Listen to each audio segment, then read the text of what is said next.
السلام عليكم ورحمة الله وبركاته. الحمد لله نحمده ونستعينه ونستغفره ونؤمن به ونتوكل عليه ونعوذ بالله من شرور أنفسنا ومن سيئات أعمالنا. من يهده الله فلا مضل له ومن يضلله فلا هادي له. ونشهد أن لا إله إلا الله وحده لا شريك له. ونشهد أن سيدنا ومولانا محمدا عبده ورسوله أما بعد. فقد قال الله تعالى في كلامه القديم والفرقان المجيد بعد أعوذ بالله من الشيطان الرجيم بفضل بسم الله الرحمن الرحيم. إنا أعطيناك الكوثر فصل لربك وانحر إن شانئك هو الأبتر. صدق الله مولانا العظيم. நிகரில்லாம் வாழ்வழித்து நெடுநிலத்தை காப்பதற்கு மறையடித்த இறைவனுக்கே மாண்பில்லாம் புகழ் அடைத்தும் அவ்விறையோனின் சலாத் எனும் கருணையும் சலாம் எனும் ஈரேற்றமும் சத்திய தூதர் சரதாரி ஆயம் கண்மணி நாயகம் ரசூலே கரீம் ஸல்லல்லாஹு அலைஹி வஸல்லம் அன்னவர்களை பின்பற்றி வாழ்ந்த சத்திய சஹாபாக்கள், தாபியீன்கள், தபஅ தாபியீன்கள், நல்லோர்கள், நாதாக்கள், சுஹதாக்கள், சித்திகீன்கள், சாலிஹீன்கள்,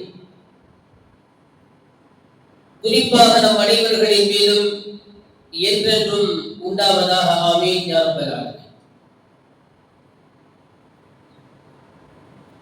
சங்கை குறித்தான அல்லாஹ்வுடைய நல்லடியார்களே,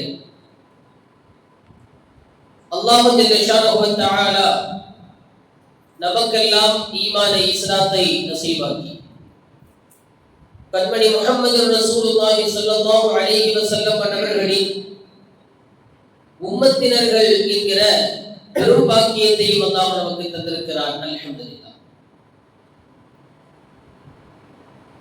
சங்கைக்குரியவர்களே, நாம் எல்லாம் நம்முடைய மார்க்கம் எந்த நாட்களை மிகவும் சிறப்புப்படுத்தி கூறியிருக்கிறதோ அந்த நாட்கள் இருக்கக்கூடிய மகத்துவமிக்க ஒரு மாதத்திலே நாம் வீட்டிருக்கிறோம். நேற்றைய தினத்தில் நாம் எல்லாம் குர்பானி என்கிற உன்னதமான ஒரு அமலை நிறைவேற்றிவிட்டு நாம் இன்றைய வெள்ளிக்கிழமையை நாம் அடைந்திருக்கிறோம். சங்கையானவர்களே, பொதுவாக வணக்க வழிபாடுகள் பற்றி நாம் யோசிக்க வேண்டும். இந்த மனித வர்க்கமும் ஜின் வர்க்கமும் படைக்கப்பட்டதனுடைய நோக்கத்தை இறைவன் சொல்லும் போது, படைக்கப்பட்டிருக்கக்கூடிய நாம் அவன் படைத்த நோக்கத்தில் என்னவெல்லாம் நாம் செய்திருக்கிறோம், எப்படியெல்லாம் செய்திருக்கிறோம் என்று சற்று யோசித்து, ஏதாயினும் குறைகள் இருக்கிற போது அதை சரி செய்து இறைவனிடத்தில் குறையில்லாத நல்லடியார்களாக நாம் இருக்க முயற்சி செய்ய வேண்டும். நம்முடைய வணக்க வழிபாடுகளை பற்றி நாம் யோசிக்கும் போது, எப்படி இருந்தது, எப்படி இருக்கிறது என்று நாம் யோசிக்கிற போது அது நமக்கு நல்லதொரு மாற்றத்தை நிச்சயமாக ஏற்படுத்தி தரும். பொதுவாக நாம் எடுத்துக்கொண்டால் பொருளாதார ரீதியாக நாம் சிந்திக்கிறோம். என்ன சம்பாதிச்சிருக்கிறோம், என்ன சேர்த்து வச்சிருக்கிறோம், எவ்வளவு சேர்த்து வச்சிருக்கிறோம், இதெல்லாம் நாம யோசிக்கிறோம். நம்முடைய எதிர்காலம் குறித்து நாம் சிந்திக்கிறோம். நம்முடைய எதிர்காலத்தில் நாம என்ன செய்யறது, நாம குழந்தைகளுக்கு என்ன செஞ்சிருக்கிறோம், படிப்பு ரீதியா என்ன செஞ்சிருக்கிறோம், பொருளாதார ரீதியா என்ன செஞ்சிருக்கிறோம், இப்படி நம்முடைய வாழ்க்கை என்பது உலகத்தில் வாழ்வாதாரம் ரீதியாக நாம் சிந்திப்பது வழக்கம்தான், அதில் ஏதும் தவறுகள் இல்லை. அதே நேரத்தில் நாம் ஒவ்வொருவருக்கும் அவசிய தேவையான அத்தியாவசியமான நம் வாழ்க்கையில் அவசியம் நாம் கடைபிடிக்க வேண்டிய யோசிக்க வேண்டிய இபாதத்துகள் எந்த நிலைமையில் இருக்கிறது என்றும் இருக்கிறதா இல்லையா என்றும் யோசிக்க வேண்டிய கட்டாயம் இந்த காலகட்டத்தில் மிக அவசியமாக இருக்கிறது. சங்கைக்குரியவர்களே, வணக்க வழிபாடுகள் ரீதியாக நாம் கொஞ்சம் சிந்தனை செய்து பார்க்க வேண்டும். உதாரணமாக சில வணக்கங்கள், தொழுகை என்று எடுத்துக்கொண்டால் அந்த தொழுகையை நாம எந்த நாட்களிலும் தொழலாம், எங்க போனாலும் தொழலாம், எங்க போனாலும் தொழலும், எல்லா நாட்களிலும் தொழலும். நோன்பை எடுத்துக்கொண்டால் எந்த நாட்களிலும் நோன்பு நோக்கலாம், எந்த ஊரில் இருந்தாலும் நோன்பு நோக்கலாம். ஜக்காத்தை எடுத்துக்கொண்டால் எந்த ஊர்ல இருந்தாலும் ஜக்காத்து கொடுக்கலாம், எந்த நாளாக இருந்தாலும் ஜக்காத்து கொடுக்கலாம். ஆனால் நேற்றைய தினம் நமக்கு வலியுறுத்தப்பட்டு நாம் செய்திருக்கக்கூடிய அந்த வணக்கம் எப்படிப்பட்டது தெரியுமா? மிகவும் தனித்துவமானது. இந்த வணக்கங்களை மிகவும் ஆர்வத்தோடும் பேராசையோடும் நிறைவேற்ற வேண்டிய நாம் இன்றைக்கு பேருக்காகவும் புகழுக்காகவும் நிறைவேற்றக்கூடிய சூழ்நிலைக்கு நாம் தள்ளப்பட்டிருக்கிறோம். இது மிகவும் வருத்தத்திற்குரியது. நாம் மாற்றிக்கொள்ள வேண்டும். இவைகளை பேராசையோடு நாம் நிறைவேற்ற வேண்டிய வணக்கங்கள். குர்பானி என்கிற உன்னதமான ஒரு வணக்கம். வணக்க வழிபாடுகள் ரீதியாக இந்த வணக்கம் நம்மிடத்தில் என்ன நிலைமையில் இருக்கிறது என்று யோசித்து இனி வரக்கூடிய காலங்களில் அதை நாம் சரி செய்து கொள்ள வேண்டிய கட்டாயத்திலே நாம் இருக்கிறோம். மேலே குறிப்பிட்டது போல தொழுகையோ நோன்போ ஜக்காத்தோ முதன்மையான கடமையான கலிமாவை ஒழிவதாக இருந்தாலும் எந்த நாளிலும் எந்த நேரத்திலும் தொழுகைக்கு கூட சில நேரங்கள் தடை இருக்கிறது. சூரியன் உதயமாகும் நேரம், சூரியன் உச்சியில் இருக்கும் நேரம், சூரியன் மறையக்கூடிய நேரம் என்று இந்த சில நேரங்களில் நாம் தொழக்கூடாதுதான். ஆனால் கலிமாவை அந்த நேரத்திலும் கூட மொழியலாம். இறைவன் கடமையாக்கிய இந்த முக்கியமான கடமைகளை எந்த நேரத்திலும் எந்த நாட்களிலும் எந்த இடத்திலும் நம்மால் நிறைவேற்ற முடியும். ஆனால் ஹஜ்ஜை மட்டும், அதனுடைய காரியங்களை மட்டும் அந்த இடத்தில் மட்டும் தான் நிறைவேற்ற முடியும். வேற எங்கேயுமே நாம நிறைவேற்ற முடியாது. தங்கத்தால ஒரு காபத்துல்லாஹ் ஊர்ல அமைத்து அங்க நான் தவாஃப் செஞ்சுக்கிறேன் யாராவது சொல்ல முடியுமா? நிச்சயமாக முடியாது. அது நிறைவேறாது. சஹீ செய்கிறார்கள் ஹாஜிகள். ஜபலே ரஹ்மத் என்கிற அந்த சஃபா மர்வா என்கிற இரண்டு குன்றுகள், மலை குன்றுகளுக்கு மத்தியிலே ஹாஜிகள் ஹாஜிகள் சஹீ செய்கிறார்கள், தொங்கோட்டம் போடுகிறார்கள்.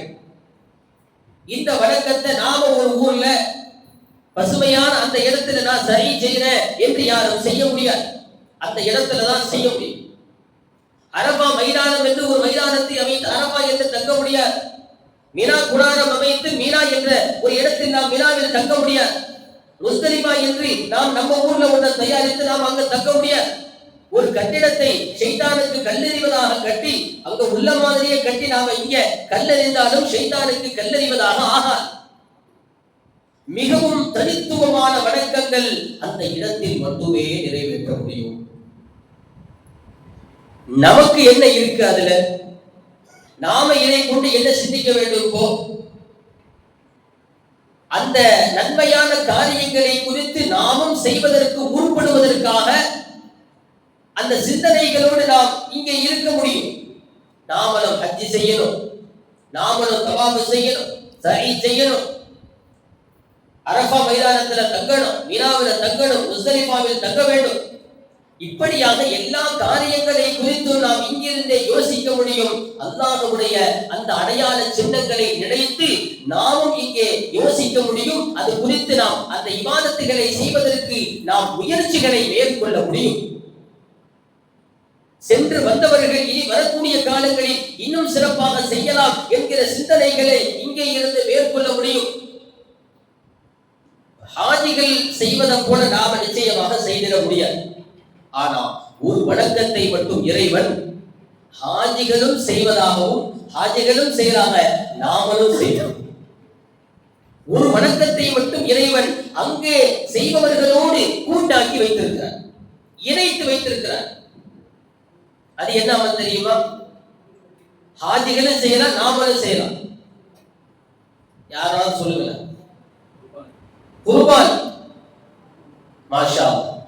குர்பானி என்கிற அமலை ஹாஜிகளும் செய்வார்கள், நாமளும் செய்வோம். இதை தவிர்த்து எந்த வணக்கங்களை நாம் இங்கிருந்து செய்ய முடியாது. இப்போ குர்பானி என்பது எவ்வளவு ஒரு உன்னதமான வணக்கம், எவ்வளவு உன்னதமான ஒரு வணக்கம், சாதாரண வணக்கம் அல்ல. அல்லாஹ் நபியை பார்த்து சொல்கிறான், குல் இன்ன ஸலாத்தி வ நுசுகி வ மஹ்யாய வ மமாத்தி லில்லாஹி ரப்பில் ஆலமீன். நபியே நீங்கள் சொல்லுங்கள், இன்ன ஸலாத்தி நிச்சயமாக என்னுடைய தொழுகை, வ நுசுகி என்னுடைய இந்த குர்பானி என்கிற அமல், வ மஹ்யாய என்னுடைய வாழ்க்கை, வ மமாத்தி என்னுடைய மரணம், எல்லாமே அகிலங்களை படைத்து பரிபாலிக்கும் இறைவனுக்கு, அந்த ரப்புக்கே சொந்தம் என்று நீங்கள் சொல்லுங்கள் என்று நபியை பார்த்து அல்லாஹ் சொன்னார். இந்த இடத்தில், இந்த ஆயத்தில் நுசுகி என்று வரக்கூடிய வார்த்தைக்கு அசல் பொருள் என்ன தெரியுமா? வணக்கம் தான். அசல் பொருளே வணக்கம் தான். ஆனால் இந்த இடத்தில் இறைவன் குர்பானிக்காக அந்த வணக்கத்திற்கு உரித்தான வார்த்தையை குர்பானிக்கு இறைவன் பயன்படுத்தி இருக்கிறார். எவ்வளவு உன்னதமான ஒரு இபாதத் அது. நாம் இது போன்ற விஷயங்களை சிந்தித்து பார்ப்பதன் மூலமாக நிச்சயமாக நம்முடைய வாழ்க்கைக்கு, நம்முடைய வணக்கங்களுக்கு அடுத்த கட்டமாக நாம் என்ன செய்யலாம் என்பது குறித்து நாம் இந்த காலங்களில் சிந்திக்க முடிகிறது. அல்லாஹ் தஆலா நபியை பார்த்து சொல்கிறார், நபியே இன்னா அஅதைனா கல் கௌசர், உமக்கு நாம் கௌசர் என்கிற நீர் தடாகத்தை நாம் வழங்கியிருக்கிறோம். ஃபஸல்லி லிரப்பிக வன்ஹர், எனவே உங்களுடைய ரப்பை நீங்கள் தொழுங்கள், அவனுக்காக நீங்கள் குர்பானி கொடுங்கள் என்று இறைவன் சொல்கிறார் நபியை பார்த்து. குர்பானி கொடுப்பதன் மூலமாக நாம் அடையக்கூடிய முதல் விஷயம் என்ன தெரியுமா? நன்றி உணர்வை, இறைவனுக்கு நன்றி செலுத்த வேண்டும் என்கிற உணர்வை இந்த குர்பானி என்கிற அமல் நமக்கு கற்றுத் தருகிறது. இறைவனுக்காக அர்ப்பணித்தல் என்கிற ஒரு உணர்வை இந்த இபாதத்தை நமக்கு கற்றுத் தருகிறது. அல்லாஹ் நபிக்கு கௌசர் என்கிற நீர் தடாகத்தை கொடுத்துவிட்டு உங்களுக்கு நாம் இந்த நீர் தடாகத்தை கொடுத்திருக்கிறோம். எந்த நபிக்கும் கொடுக்கப்படாதது அது. என்ன நீர் தடாகம் அது? நாளைக்கு மறுமையில் அதை அருந்தக்கூடிய பாக்கியம் பெற்றவர்கள் ஹவுதுல் கௌசர் என்கிற நீர் தடாகத்திலிருந்து உருவிடர் தண்ணீரை குடித்தவர்கள் நபியின் திருக்கரத்தால் அவர்கள் குடித்த அடுத்த நொடியிலிருந்து இனி அவர்கள் சொர்க்கத்தில் இருக்கும் காலம் வரைக்கும் தாகவே இல்லை. சொர்க்கத்தில் வாழப்போற காலத்தை எண்ண முடியுமா? சொர்க்கத்தில் வாழப்போகிற காலங்களை எண்ணவே முடியாது. அப்படி கோடிக்கணக்கான அந்த நாட்களில் சொர்க்கத்தில் வாழக்கூடிய நாட்களில் எந்த நேரத்திலும் எந்த நாட்களிலும் தண்ணீர் தாகமே எடுக்காது என்று சொன்னால் அந்த நீர் தடாகத்தினுடைய மகிமை என்னவாக இருக்கும் என்று நாம் சிந்தித்து பார்க்கிறோம். இதை இறைவன் நபிக்கு தந்துவிட்டு, நபியே உங்க ரப்ப நீங்க தொழுவுங்க, அவனுக்காக நீங்கள் குர்பானி கொடுங்கள் என்று அல்லாஹ் நபிக்கு சொல்கிறார். அந்த அது போன்ற வணக்கங்களை நாம் நிறைவேற்றுகிறோம். நபி ஸல்லல்லாஹு அலைஹி வஸல்லம் அவர்கள் வாழ்நாட்களில் 2 ஆடுகளை குர்பானி கொடுத்தார்கள். இறந்த பிறகும் இறக்கக்கூடிய தருவாயிலும் கூட அலி ரலியல்லாஹு அன்ஹு அவர்களுக்கு வசியத்து செய்துவிட்டு தான் மூத்தானார்கள். என்னுடைய பெயரிலும் நீங்கள் ஒரு ஆட்டை குர்பானி கொடுக்க வேண்டும் என்று சொல்லிட்டு தான் நபி ஸல்லல்லாஹு அலைஹி வஸல்லம் வஃபாத்தானார்கள். இறந்த பிறகும் இந்த நன்மையை நபி ஸல்லல்லாஹு அலைஹி வஸல்லம் அவர்கள் ஆசைப்படுகிறார்கள் என்றால் அது என்ன உணர்வை கலந்திருக்கிறது என்று நாம் கொஞ்சம் யோசித்து பார்க்க வேண்டும். எப்படி ஒரு வணக்கம் அது என்று நாம் சிந்தித்து பார்க்க வேண்டும். இது உணர்வோடு சம்பந்தப்பட்டது, இது உணர்வோடு சம்பந்தப்பட்டது, தியாகத்தோடு சம்பந்தப்பட்டது, அர்ப்பணிப்போடு சம்பந்தப்பட்டது. சாதாரணமான விஷயம் அல்ல, சாதாரணமான ஒரு வணக்கம் அல்ல. வாழும் காலங்களில் 2 ஆட்டை குர்பானி கொடுத்தவர்கள் ஒரு ஆட்டை தனக்காகவும் இன்னொரு ஆட்டை நபி ஸல்லல்லாஹு அலைஹி வஸல்லம் அவர்கள் இந்த உம்மத்தில் இருக்கக்கூடிய இனி எனக்கு பிறகு வரக்கூடியவர்களில் ஏழைகள் இருப்பார்கள் அல்லவா, கொடுக்க முடியாத சூழ்நிலையில் இருப்பார்கள் அல்லவா, அவர்கள் கொடுக்க முடியவில்லை என்கிற நிலை வரக்கூடாது, அந்த நன்மையையாவது அவர்கள் பெற்றுக்கொள்ள வேண்டும் என்பதற்காக வாழும் காலங்களில் நபி தன் கரத்தால் இன்னொரு ஆட்டையும் உம்மத்தினர்களின் பெயரால் கொடுத்து சென்றிருக்கிறார்கள். அலி ரலியல்லாஹு அன்ஹு அவர்கள் 2 ஆட்டை கொடுக்கிற போது, ஏன் அலியே 2 ஆட்டை நீங்கள் கொடுக்கிறீர்கள் என்று கேட்டபோது, ஒன்று தனக்காகவும் இன்னொன்று நபி ஸல்லல்லாஹு அலைஹி வஸல்லம் அவர்களுக்காகவும் என்று அலி ரலியல்லாஹு அன்ஹு சொன்னார்கள். இது தியாகத்தோடு சம்பந்தப்பட்டது.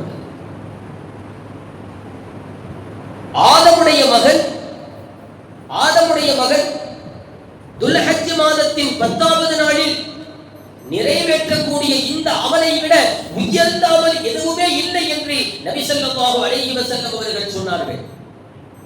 இந்த 10வது நாளில் யௌமுன் நஹர், இந்த நஹருடைய நாளில் குர்பானி கொடுப்பதை விட ஆட்டை அறுத்து இரத்தத்தை ஓட்டக்கூடிய இந்த வணக்கத்தை விட உயர்ந்த ஒரு வணக்கம் இறைவனுக்கு மிகப்பெரியமானது ஒன்று கிடையாது என்று நபி ஸல்லல்லாஹு அலைஹி வஸல்லம் சொன்னார்கள். சஹாபாக்கள் கேட்டாங்க, என்ன நன்மை இருக்கு? அதனுடைய ஒவ்வொரு ரோமத்திற்கும் நன்மை இருக்கு, ஒவ்வொரு ரோமத்திற்கும் எண்ணிலடங்கா நன்மைகள், வெவ்வேறு விதமான பலதரப்பட்ட நலவுகளும் நன்மைகளும். வெறும் முடி அல்ல, அது நமக்கான முழுமையான நன்மைகளை பெற்றுத் தரக்கூடியது.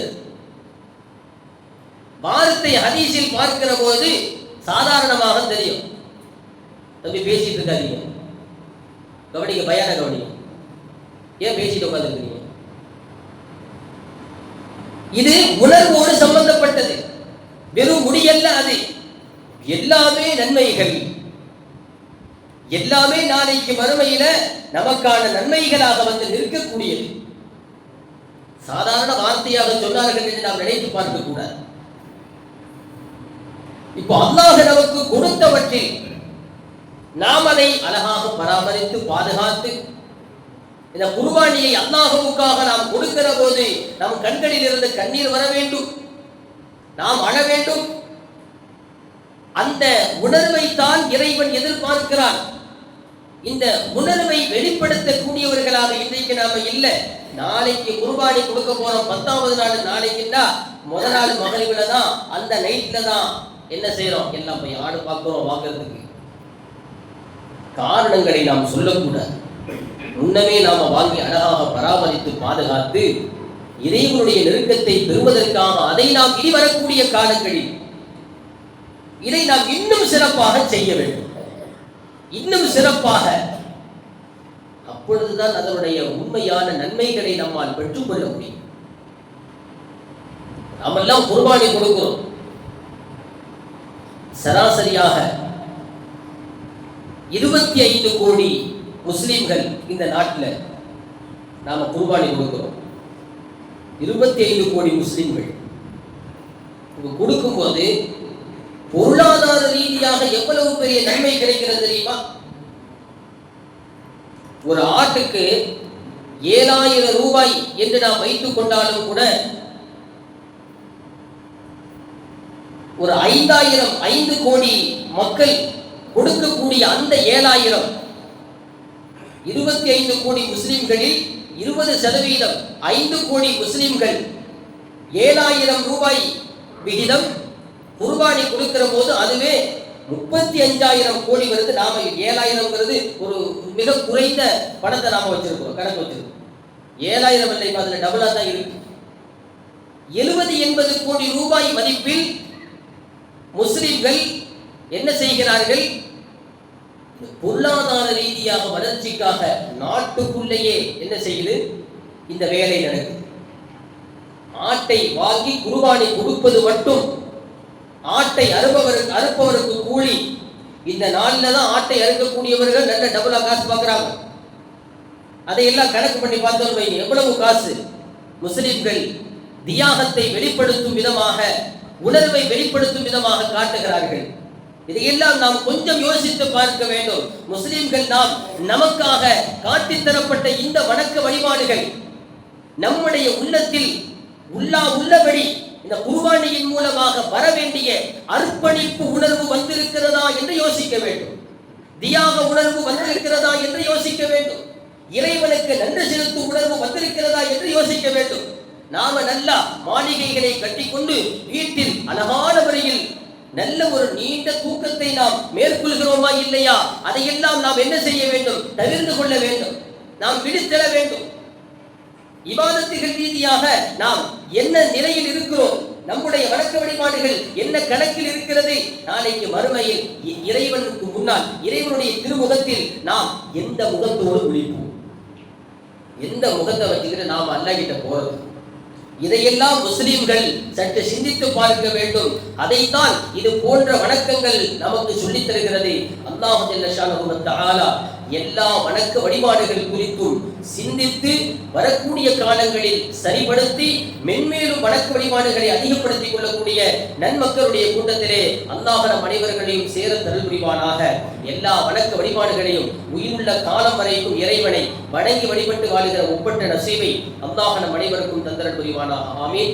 வாஹிர் தஅவானா அல்ஹம்துலில்லாஹி ரப்பில் ஆலமீன். அஸ்ஸலாமு அலைக்கும் வரஹ்மத்துல்லாஹி வபரகாத்துஹு.